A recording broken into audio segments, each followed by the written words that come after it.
about. Well, let's do this. I've had a couple questions submitted, and then there's some other questions I wanted to ask as well from you guys. Some will just kind of get to know you better. But let's start off. We had a question from Matt in Cincinnati, and Matt gave me some background and said that he's been in a small church for a while, and they have keyboard, acoustic guitar, drummer, a couple vocalists. And they're kind of small, so they can't always make a full band.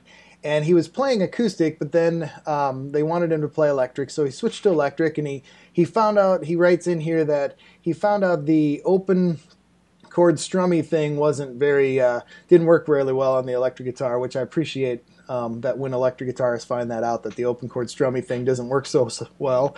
So he learned some pentatonic stuff and worked on some triads, things like that. But what he's finding is when he comes in, his team oftentimes changes things at the last minute.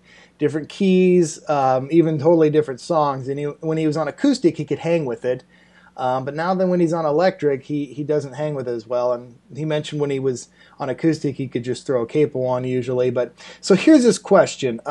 What should I work on with the electric guitar to be able to get to a point where I can get the chord sheet 5 minutes before the service starts and still be able to play the song without being a complete wreck? What sorts of things would allow me to play along with just the chord sheets and still make it through, even if I've never heard the song before?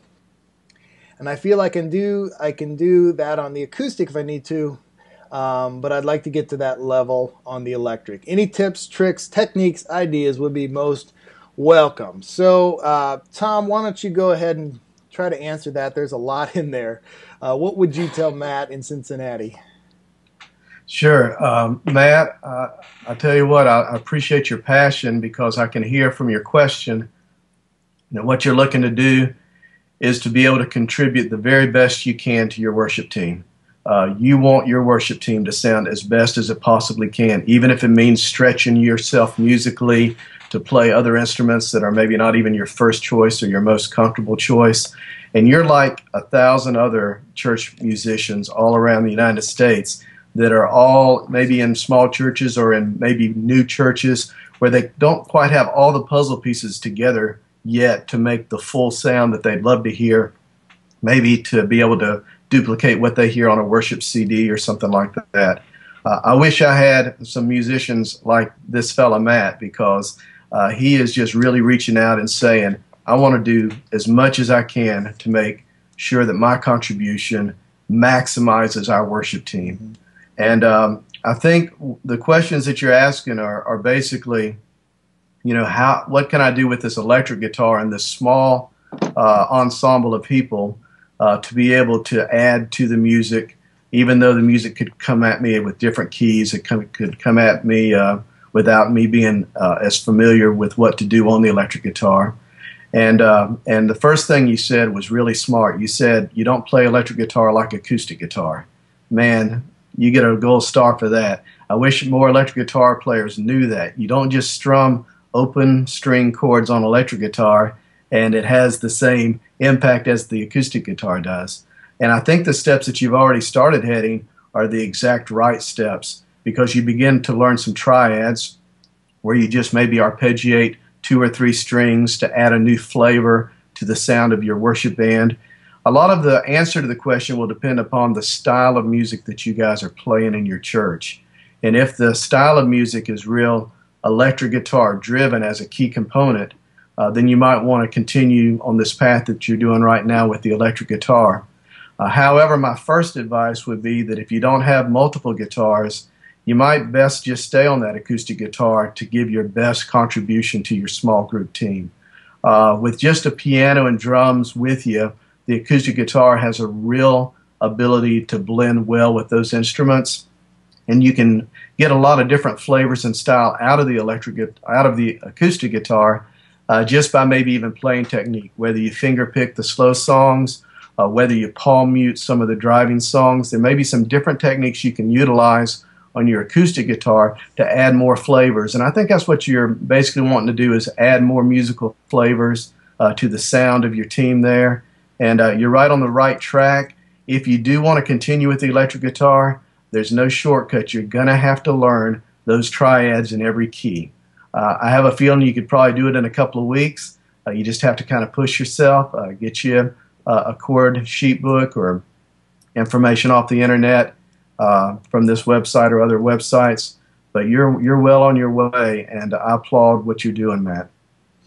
Yeah, Tom, that's great. I appreciate that. I think one of your things that you said there was, giving your best contribution, and if the team doesn't have an acoustic guitar, it's so tempting because the styles now are so electric driven that we just want to have that electric guitar in there. And if you do want the electric guitar in there, and your team is changing stuff on them, I tell you, I wouldn't be afraid to throw a capo on your electric guitar. Do some of the open chords that but you can create texture with them a little bit. Throw a little dirt, a little distortion on them.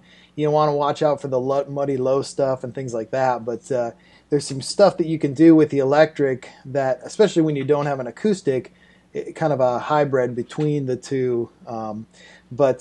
Yeah, so there's a lot there that we could go on, and we could make a whole show on that. But encourage you. I've got some videos on triads on the website, and you can check those out. Finding and what Tom said about finding ways to create or to learn all those triads in different keys is key. And if you can find different shapes and patterns that work, and then the great thing about the guitar is you just move them around. So. But good stuff. Rob, anything you want to add to that situation at all? I think it's really tough to lead and try to play something that would be like an electric guitar part. So for me, I always play acoustic. I tried electric. I couldn't do it. So I'm like, not in my skill set, you know. Yeah, there's been times though when I've done acoustic and I played it more like an electric, where maybe you rake out parts of the chords, that kind of thing, and you try to add, play less rhythmically, of course, leave a little more space. But I think it's tough. Yeah. So, yeah, I was going to say there, you're in Nashville, so you don't have to worry about it. You've got electric guitar players everywhere, right? Yeah, but not everywhere. Not everywhere. Yeah. I mean, I'm out in the boonies a lot, man. So nice. With very small situations. Yeah. So anyway, have you guys ever messed with hybrid guitars? Anyone in your teams play those? Like the Taylor, I think it's a T1, or Godin makes one where they're electric guitar, but they have like a piezo pickup. Of course, the Crowdster guitar. David Crowder plays. You guys mess with that at all, or had known of anyone that does? We did utilize a Taylor T5 guitar at our church for a period of time. One time I went to a youth camp with a small worship team, and we really needed to have the flexibility of both acoustic and electric sounds. And we played, my daughter actually played the T5 through a Line 6 effects pedal, and was able to get really good acoustic songs for the acoustic-driven songs, and then able to get kind of that warm distortion power chords for the more electric-driven songs with just a flick of a switch. It worked real good for us. Yeah. But I think a hybrid guitar is never the best acoustic guitar sound you can get, or the best electric guitar sound you can get. Yeah. So Matt, that might be something to consider too. You could go that route, and I've toyed with that with one of my acoustic players because we switch a lot to want to use two electrics, and so something I thought about. Have you used a hybrid guitar, John? I bought an Ibanez hybrid guitar, and most of the hybrids you find are $900, $1,000 at least, and I found one from Ibanez, but it actually had built-in distortion to the guitar, and it was really wonky. So I'm like, I exercised my right to return it. So it was a great idea from Ibanez, I think, but wasn't quite the right execution. So I'd love to see somebody put out something in that $500 range that would be workable. But but then they might sound like a $500 workable thing. So.